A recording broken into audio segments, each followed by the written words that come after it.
Hello everyone. एक बहुत common comment सामने आता है, क्या हम लीवर 52 और साथ में हम यूडिलिव 300 ले सकते हैं या फिर नहीं, अगर हमें जॉइंडिस हो चुका है। आम भाषा में क्या हमें पीलिया है तो हम ये दोनों दवाइयां साथ में लें या फिर नहीं। तो सबसे पहले जिनको नहीं मालूम कि पीलिया क्या होता है, तो पीलिया वही है जिसको हम जॉइंडिस बोलते हैं मेडिकल टर्म में, और जहाँ पे हमारा टोटल बिलिरुबिन हमारा बढ़ जाता है 1.2 से ऊपर जाता है, उस कंडीशन को हम पीलिया बोलते हैं, जॉइंडिस बोलते हैं।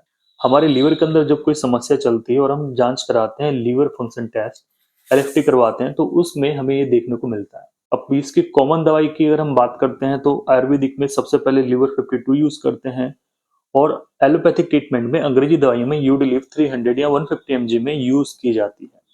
अब ये टैबलेट आपको कब नहीं लेनी है, इसका आपने विशेष ध्यान रखना है, ये कब काम नहीं करेंगी। इनको एज ए सपोर्टिव आप ले सकते हैं अगर आपकी कोई हल्की प्रॉब्लम है, या फिर किसी और दूसरी मेडिसिन के साथ आप इन दवाइयों को ले सकते हैं।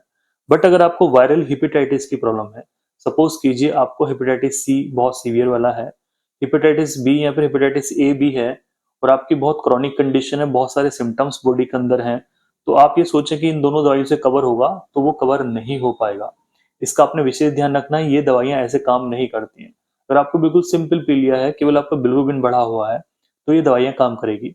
अगर लीवर के अंदर, बॉडी के अंदर कोई पैथोलॉजिकल सिस्टम बिगड़ा हुआ है आपका, कि आपको वायरल हेपेटाइटिस है, तो वो ऐसे ठीक नहीं होगा। उसके लिए आपको पूरा प्रॉपर एंटीवायरल ट्रीटमेंट लेना होगा, जो कि 3 महीने से लेकर 6 महीने तक पेशेंट को दिया जाता है।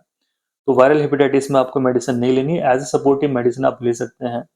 दोस्तों, नंबर सेकंड पे आता है जहाँ पे लीवर के अंदर कोई प्रोग्रेसिव डिजीज ऐसी चली हुई है जो कि काफी बढ़ गई है, कि आपको लीवर फाइब्रोसिस स्टार्ट हो चुका है, आपका केपी और कैप स्कोर आपका बहुत ज्यादा बढ़ा हुआ है, या फिर साथ में आपको बाद में जाके सिरोसिस स्टार्ट हो गई है, तो ये दवाइयां ऐसे भी काम नहीं करेंगी।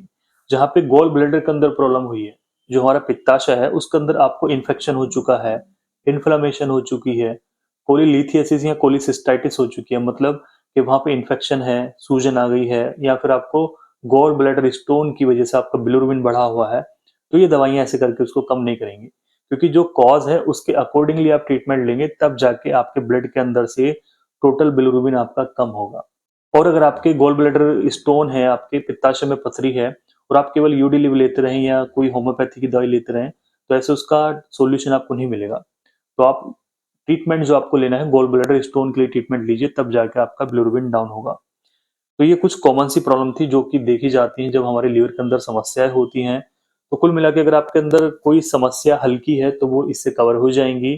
कितने दिन लेनी है, ये सारी चीजें डिपेंड करती हैं आपके लाइफ स्टाइल पे, आपके परहेज पे, या आपकी रिपोर्ट्स कितनी बड़ी हुई थी, ये सारी चीजें उसी के ऊपर डिपेंड करती है। लीवर के अंदर कोई ऐसी पैथोलॉजी डेवलप हो रही है जो एक स्टेज में चलती है, तो वो जाके इन दवाइयों से कवर नहीं होगी। उम्मीद करूंगा ये वीडियो काफी अच्छा लगा होगा। इस वीडियो को जरूर शेयर कीजिए। Thank you so much.